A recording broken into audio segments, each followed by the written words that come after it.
Joining us now to analyze today's headlines is Robert Jensen. He's an author and a professor of journalism at the University of Texas at Austin. Hi, Bob. Hello, Sally.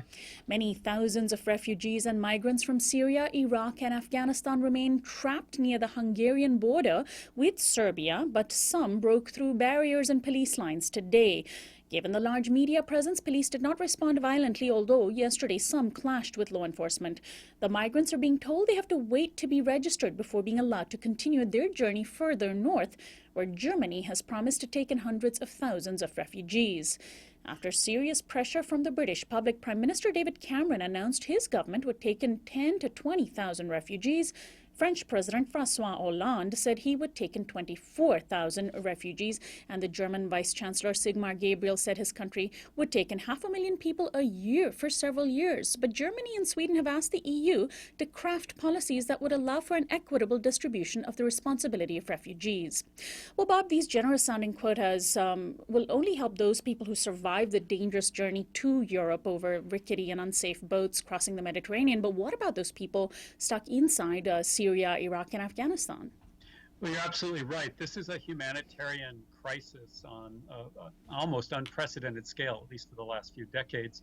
And whatever measures are taken in Europe aren't going to solve the problem. There are some key questions, of course, about the United States' obligation in this and the U.S. levels of refugee settlement, which are pathetically low. People are starting to raise questions about the wealthy Gulf states, Saudi Arabia, Kuwait, the Emirates, the people that have the money. Of course, whether Syrians, Iraqis want to go there is another question.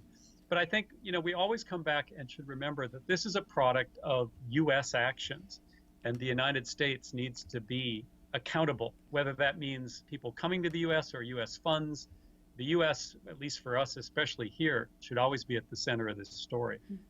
As the refugee crisis pushes the tyranny of the Islamic State and Syrian President Bashar al-Assad to the fore, European nations have now used it as a reason to participate more forcefully in the U.S.-led war on Syria and northern Iraq. Britain announced on Monday that about a month ago it had conducted a drone strike inside Syria that killed 3 people suspected to be aligned with the Islamic State, 2 of them British citizens. Prime Minister Cameron has presented a series of what are being called counter-terrorism measures to the House of Commons that include actively participating in airstrikes on Syria. He's urging the Labour Party to back him, but the party's frontrunner, Jeremy Corbyn, who's been described as Britain's Bernie Sanders, has called for an international summit on Syria before launching airstrikes. French President François Hollande has already begun reconnaissance flights over Syria and is strongly considering airstrikes. But Bob, isn't Western bombing of countries like Iraq, Syria, and Afghanistan, led, of course, by the U.S., a huge part of the problem that generated refugees and strengthened militant groups now? I think the logic of Cameron and Hollande is impeccable here. The illegal rogue action of Western states over the last decades has caused much of the instability in the Middle East. So to solve the problems generated by that instability, more illegal rogue actions are clearly called for. I mean, it's literally insane. Everyone understands, anyone who cares about human beings understands, that there needs to be a regional solution, and that has to be in an international context. That means Russia and Iran have to be part of this. If you want to talk about settling things in Syria and keeping the Russians and the Iranians out of the process, it's fantasy. There's something called diplomacy. It's not a perfect solution, but it does work, and it works a lot better than drone strikes conducted against your own citizens in extrajudicial assassinations. And finally, here in the U.S., President Obama marked Labor Day yesterday by signing an executive order that would require employees of federal government contractors to obtain 7 paid sick leave days a year. Obama struck a defiant tone and blasted the Republican Party for speaking to middle-class values while opposing things like paid sick leave. The sick leave policy would not take effect until 2017, after the president's tenure ends. The announcement represents a possible reconciliation between organized labor and the Democratic Party after a rift over the Trans-Pacific Partnership earlier this year. President Obama has already used his executive authority several times to demand higher labor standards of those companies that do business with the government. Well, Bob, on the one hand, it's great that he's pushing so strongly on a basic labor right. On the other hand, he has undermined labor through his determined support of international trade deals that could erode jobs. What do you think of Obama's moves?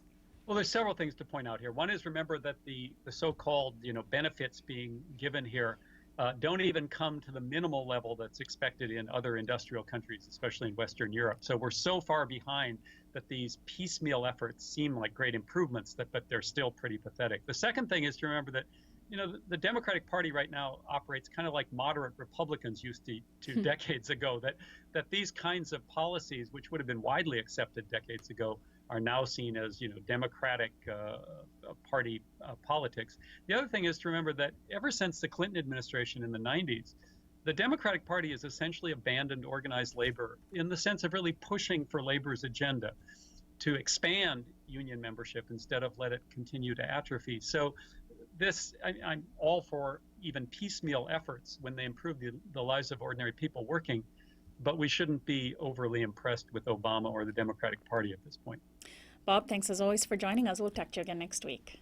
Thanks, Sonali. Robert Jensen is an author and a professor of journalism at the University of Texas at Austin and our daily Newsflash guest expert.